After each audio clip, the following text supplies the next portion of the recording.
Hello दोस्तों, मेरे channel doctor Sam's biology में आपका स्वागत है। इस वीडियो में हम बात करेंगे जो टर्म्स जेनेटिक्स में यूज होती है उनके बारे में। तो हम स्टार्ट करेंगे फैक्टर से, जिसको जीन भी बोला जाता है। तो ये जीन और फैक्टर क्या है? ये यूनिट है इनहेरिटेंस की, जो किसी भी कैरेक्टर को डिसाइड करता है। मेंडल ने जब अपने एक्सपेरिमेंट किए तो उन्होंने ये टर्म दी थी फैक्टर। उन्होंने क्या कहा था? फैक्टर क्या है कि यूनिट है जो ट्रांसफर होती है किससे? पेरेंट से ऑफस्प्रिंग के अंदर। और वो क्या करती है? किसी भी कैरेक्टर को डिटरमाइन करती है। जैसे एग्जांपल के लिए समझ लेते हैं हम, जीन फॉर हाइट। ये क्या है? एक फैक्टर है या जीन है। अब ये यूनिट है, ये जीन फॉर हाइट पेरेंट से ऑफस्प्रिंग में ट्रांसफर होगा। और ये जीन फॉर हाइट क्या करेगा? ये हाइट कोज करेगा प्लांट की। हो सकता है टॉलनेस कोज करे, हो सकता है ड्वार्फनेस कोज करे। तो वो उसकी अलग अलग एलील पे डिपेंड करेगा। तो ये क्या है? एक यूनिट है इनहेरिटेंस की। यूनिट ऑफ इनहेरिटेंस का मतलब एक यूनिट जो पेरेंट से ऑफस्प्रिंग में ट्रांसफर होती है, ट्रांसमिट होती है और एक कैरेक्टर को डिटरमाइन करती है। अब ये देखिए, जीन फॉर हाइट क्या है? ये पेरेंट्स ऑफस्प्रिंग में आएगा और क्या करेगी? हाइट कोज करेगी। तो ये क्या है? हमारा फैक्टर। अब नेक्स्ट पे आ जाते हैं एलील। एलील क्या है? अब हमने पहले पढ़ा जीन क्या है। अब जीन की अल्टरनेट फॉर्म होती है।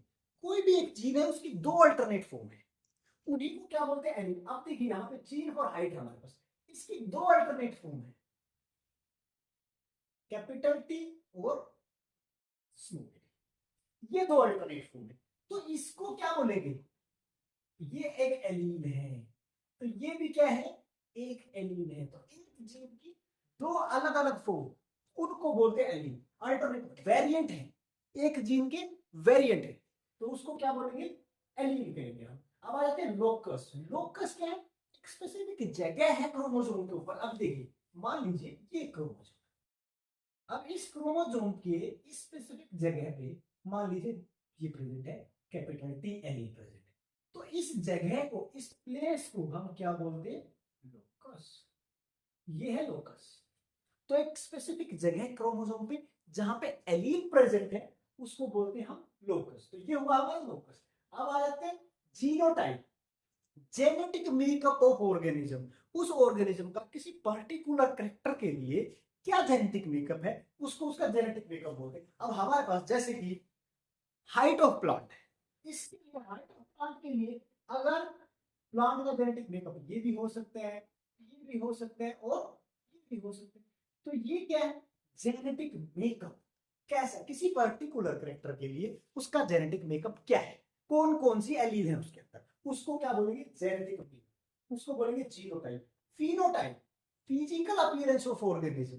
किसी पर्टिकुलर करेक्टर के लिए उसकी फिजिकल अपीयरेंस क्या है। जैसे हाइट है, हाइट के लिए क्या है? वो टाल है, वो ड्वार्फ है, ये उसका क्या है? जीनोटाइप। अब हमने कैरेक्टर क्या लिया? हाइट।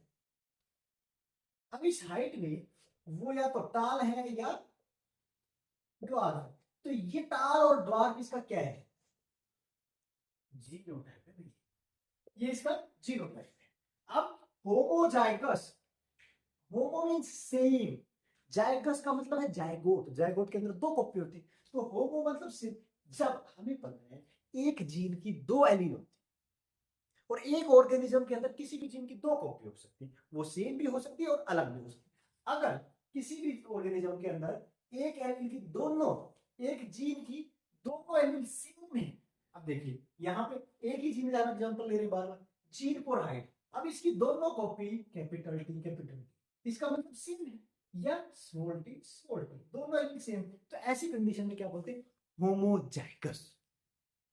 हिट्रोजाइगस बिल्कुल इसका उलट, हिट्रो मतलब डिफरेंट, अलग। अब अगर दोनों कॉपी अलग अलग है, देखिए कैपिटल टी और स्मॉल टी, अब यहां पे देखेंगे ये अलग कॉपी है, ये अलग कॉपी, तो इसको क्या बोलेंगे हम? हिट्रोजाइगस, अलग अलग कॉपी है दोनों। मोनोहाइब्रिड क्रॉस,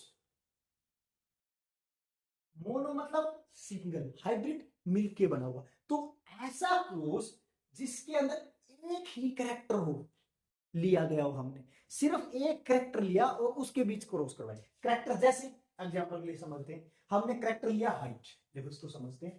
करेक्टर लिया हाइट। अब हाइट के अंदर हमें पता है दो ट्रेट है, टाल और ड्वार्फ। हमने टाल में और ड्वार्फ में क्रॉस करवाया, तो देखिए ये जो है ये एक ट्रेट है, ये ट्रेट है, लेकिन ये ट्रेट किसकी ट्रेट है? एक ही कैरेक्टर की दो अलग अलग ट्रेट है, तो इनके बीच जो क्रॉस होगा वो क्या होगा? Mono hybrid cross. तो एक ही कैरेक्टर को लेके हम, एक ही कैरेक्टर के जो कंट्रास्टिंग ट्रेट है उनको लेके हम कोई भी क्रॉस करवाते हैं तो उसको मोनो हाइब्रिड क्रॉस बोलते हैं। अब डाई हाइब्रिड क्रॉस दो अगर हमने ले ली, अब जैसे कि हमने हाइट ऑफ प्लांट ले लिया और शेप ऑफ सीड ले लिया, हाइट ऑफ प्लांट और शेप ऑफ सीड, ये दोनों कैरेक्टर हमने ले लिए और इनके बीच, इनके इसकी कंट्रास्टिंग ट्रेट और इसकी कंट्रास्टिंग के बीच हमने कोई भी क्रॉस करवाया तो वो क्या हो जाएगा? Dihybrid cross. तो उसको डाई, इसके अंदर दो कैरेक्टर लिया हमने, डाई हाइब्रिड क्रॉस, उसको बोलेंगे डाई हाइब्रिड क्रॉस। अब कैरेक्टर क्या होता है? एक हेरिटेबल फीचर होता है एक ऑर्गेनिज्म के अंदर, ऐसा फीचर जो बाहर से हम देख सके और वो हेरिटेबल हो, मतलब वो एक जनरेशन से दूसरी जनरेशन में पास हो। जैसे कि सिंपल इसका एग्जांपल है हाइट ऑफ प्लांट, प्लांट की हाइट हमें दिख रहा है, प्लांट लंबा है तो वो अपने, उसकी जो ऑफस्प्रिंग है उसकी भी लंबाई है, तो वो ट्रेट पास हो रहा है और वो दिख रहा है हमें, बिल्कुल एक फीचर है, ऐसा फीचर है जिसको हेरिटेबल फीचर है और जिसको हम देख सकते हैं, ऐसे को बोलते हैं करेक्टर। अब करेक्टर के जो भी वेरिएंट होते हैं, अल्टरनेट फॉर्म होते हैं करेक्टर के, उसको ट्रेट बोलते हैं। जैसे जीन है, जीन, जीन फॉर हाइट, उसकी वेरिएंट है कैपिटल टी स्मॉल टी। ऐसे ही ट्रेट के वेरिएंट है, करेक्टर के वेरिएंट है। करेक्टर क्या है? Height of plant. अब इसके दो वेरिएंट हो सकते हैं। देखिए हमने लिया कैरेक्टर, कैरेक्टर है हाइट ऑफ प्लांट, प्लांट की हाइट। अब प्लांट की हाइट क्या हो सकती है? टाल भी हो सकती है और ड्वार्फ भी हो सकती है। तो ये दोनों वेरिएंट है इसके। ये क्या है? ये भी क्या है? तो ट्रेट क्या है? वेरिएंट या अल्टरनेट फॉर्म पे कैरेक्टर, उनको ट्रेट बोलते हैं। अब हमारे पास लास्ट दो टर्म है, डोमिनेंट और रिसेसिव। अब देखिए किसी भी ऑर्गेनिज्म के अंदर एक ही जीन की दो अलग अलग एलील प्रेजेंट है। देखिए एक जीन है जीन फॉर हाइट, इसकी दोनों अलग अलग एलील प्रेजेंट है कैपिटल टी उसमें। इस केस के अंदर एक एलील अपने आप को क्या करेगी? एक्सप्रेस करेगी और एक अपने आप को एक्सप्रेस नहीं करेगी। तो जो एक्सप्रेस वो क्या है और जो अपने आप को एक्सप्रेस नहीं करेगी वो क्या है? रिसेसिव। क्यों? क्योंकि इसकी प्रेजेंस ने इसको एक्सप्रेस कर दिया। ये कब एक्सप्रेस करेगी? ये तब एक्सप्रेस करेगी जब दोनों ही सेम हो, ऐसे तब ये अपने आप को एक्सप्रेस करेगी। क्योंकि इस केस में हम देखेंगे प्लांट क्या है? टाल है।